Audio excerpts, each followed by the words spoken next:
ಸಾವಿನ ದವಡೆಯಿಂದ ಕುಟುಂಬವನ್ನು ಈಗ ಇಟ್ಟಿಗೆಯೊಂದು ಕಾಪಾಡಿದೆ. ನೋಡಿದ್ರೆ ನಿಮ್ಗೆ ಅಚ್ಚರಿ ಆಗುತ್ತೆ, ಏನಿದು ಸುದ್ದಿ ಅಂತ ನಿಮ್ಗೆ ಅನಿಸ್ಬೋದು. ಬೆಳಗಾವಿ ಜಿಲ್ಲೆಯ ಖಾನಾಪುರದಲ್ಲಿ ಧಾರಾಕಾರವಾಗಿ ಮಳೆ ಸುರಿತಾ ಇತ್ತು. ಆದರೆ ಮಳೆ ಜಾಸ್ತಿ ಆಗಿಕ್ಕಿಂತ ಮೊದಲು ಮನೆಯಲ್ಲಿದ್ದಂಥ 2 ಇಟ್ಟಿಗೆನಿತ್ತು, ಅದು ಉರುಳು ಬಿತ್ತು.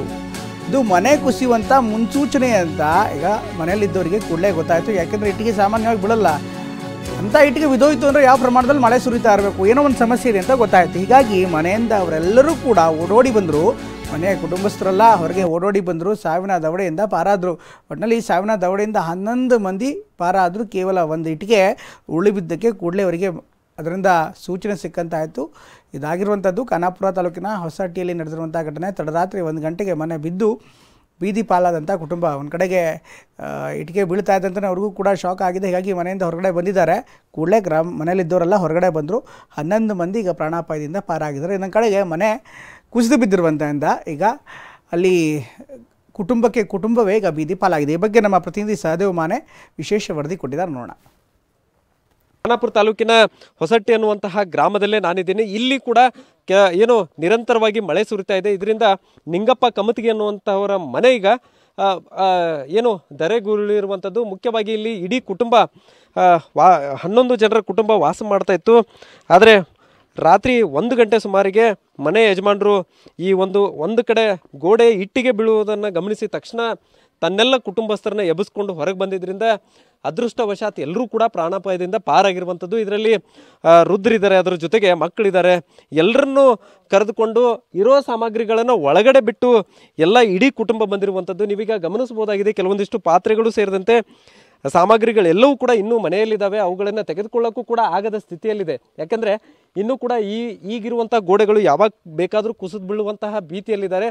ಅದರ ಜೊತೆಗೆ ಇರುವ ಕೆಲವೊಂದಿಷ್ಟು ಸಾಮಗ್ರಿಗಳು ಇದೇ ಒಂದು ಬಿದ್ದಂತಹ ಗೋಡೆಗಳ ಮಧ್ಯೆ ಸಿಕ್ಕಾಕೊಂಡು ಹಾಳಾಗಿರುವಂಥದ್ದು. ಇದರಿಂದ ತಲೆ ಮೇಲೆ ಕೈ ಹೊತ್ಕೊಂಡು ಕೂಡುವಂತಹ ಪರಿಸ್ಥಿತಿ ಈಗ ಆ ಒಂದು ಕುಟುಂಬಕ್ಕೆ ಬಂದಿರುವಂಥದ್ದು. ಇಡೀ ಕುಟುಂಬ ಈಗ ಬೀದಿಗೆ ಬಂದಿದೆ. ಯಾಕಂದರೆ ಇರೋ ಮನೆಯೇ ಬಿದ್ದು ಹೋದ್ಮೇಲೆ ಎಲ್ಲಿ ಹೋಗ್ಬೇಕನ್ನುವಂಥ ಪ್ರಶ್ನೆ ಆ ಕುಟುಂಬದ ಯಜಮಾನರಿಗೆ ಸೇರಿದಂತೆ ಇಡೀ ಕುಟುಂಬಸ್ಥರಿಗೆ ಬಂದಿರುವಂಥದ್ದು.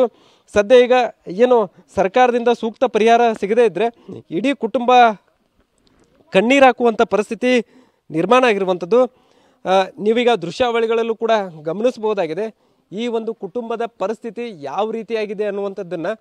ಅದರ ಜೊತೆಗೆ ಮನೆ ಕಳೆದುಕೊಂಡಂತಹ ಯಜಮಾನರನ್ನ ನಾನು ಮಾತಾಡಿಸ್ತೇನೆ. ಯಜಮಾನ್ರಿ, ಈಗ ಎಷ್ಟು ವರ್ಷದಿಂದ ಇಲ್ಲಿ ಇದ್ರಿ ನೀವು? ನಾವು 50 ವರ್ಷ ಆಯ್ತು ಇಲ್ಲಿ ಬಂದ್ಕರ್ರಿ. ಈ ಮನ್ಯಾಗಿದ್ದು ಕರ್ರಿ. ಈಗ ಒಮ್ಗಿಲಿ ದೊಡ್ಡ ಮಳೆ ಹಾಕಾರೆ ಒಮ್ಗಿಲಿ ಹಿಂಗೆ ಆಗ್ಬಿಡ್ತೀರಿ. ಇದು ಇನ್ನು ಹೆಂಗೆ ಬಾಳೆ ಮಾಡೋದು ನಂಗೆ ತಿಳಿಯವತ್ರಿ. ಹೊಟ್ಟೆ ಹುಟ್ಟೈತಂಗೆ ಆಗ್ಬಿಟ್ಟೈತಿ. ಈಗ ಯಾವ ಬರ್ತಾರ್ರಿ ಇವು ತಹಸೀಲ್ದಾರು ಅವರು ಯಾವ್ಯಾರು ಬರತ್ತಾರ್ರಿ, ಹೇಳದಾರ ಆಶ್ವಾಸನೆ ಹೇಳದಾರ್ರಿ, ಹೋಗಿ ಬಿಡದಾರ. ಇಂಜಿನಿಯರ್ ಬಂದ, PDO ಬಂದು ಎಲ್ಲ ಬಂದರು. ಹಿಂದಿಲ್ಲ ಮಾಡ್ತಾವ, ಪರಿಹಾರ ಇಲ್ರಿ ಇನ್ನೂ ಮಟ್ಟ. 3 ಸಾಗ ಬಂತ್ರಿ. ಈಗ ಹೆಂಗೆ ಮಾಡಿದ್ರಿ ಜೀವನ ಅಂತ ತಿಳಿವತ್ತು ನಂಗೆ.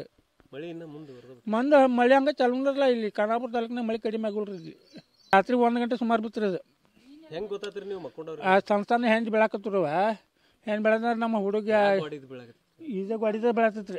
ಸಣ್ಣ ಹೆಂಜ್ ಬೆಳೆದು ಗಾಡಿ ಬೆಳ್ತೈತಿ. ಬಾಬಾ ಎಲ್ಲರೂ ಹೊರ ಬರ್ರಿ ಅಂತ ಎಲ್ಲರೂ ಹೊರಗೆ ಹೋಗ್ಬಿಟ್ರು. ನಾವು ಇವೆಲ್ಲ ಯಾರು ಸಾಮಾನ್ರಿ ಈ ಒಟ್ಟೆ ಏನೂ ಇಲ್ಲ ಅಲ್ರಿ. ಈಗ ಕಾಳ ಕಡಿ ಅರಿ ಒಡೋ ತೊಡೋ ಮನಿ ಬಾಯಿ ದ್ವಂದ್ವಪ್ಪ. ದನ ಕರ ಮತ್ತೇನು ದೇವ್ರು ಕಾಪಾಡಿದ ನೋಡಿ. ದನ ಕರ ಆಟ ಈ ಜ್ವಾಡ್ನಿ 1 2 ಎಲ್ಲ ಗಾಡಿ ಬಿಟ್ಟು ಸಿಕ್ಕಿದಪ್ಪ. ಬಂಗಾರ ಜ್ವಾಡ್ನದು ಎಲ್ಲ ಏನು ಜ್ವಾಡ್ನಿ ಏನು ಓದೇ ನೋಡಿ ತಮ್ಮ. ನಮಗೂ ಈಗ ಸುದ್ದಿ ಅಂತ ಓಡಿ ಬಂದು ನಾವು ಗಂಟಲ ಮನ್ಯಾಗ. ಸೊ ತಕ್ಷಣ ಅಧಿಕಾರಿಗಳು ಎಚ್ಚೆತ್ತುಕೊಂಡು ಜಿಲ್ಲಾಧಿಕಾರಿಗಳು ಸೇರಿದಂತೆ ಎಲ್ಲರೂ ಕೂಡ ಕಾರ್ಯಪ್ರವೃತ್ತರಾಗಿ ಈ ಒಂದು ಕುಟುಂಬಕ್ಕೆ ನೆರವಾಗುವಂತಹ ಕೆಲಸಕ್ಕೆ ಮುಂದಾಗಬೇಕಿದೆ. ಕ್ಯಾಮ್ರಾಮನ್ ಪ್ರವೀಣ್ ಜೊತೆ ಸಹದೇವ್ ಮಾನೆ, TV9 ಬೆಳಗಾವಿ.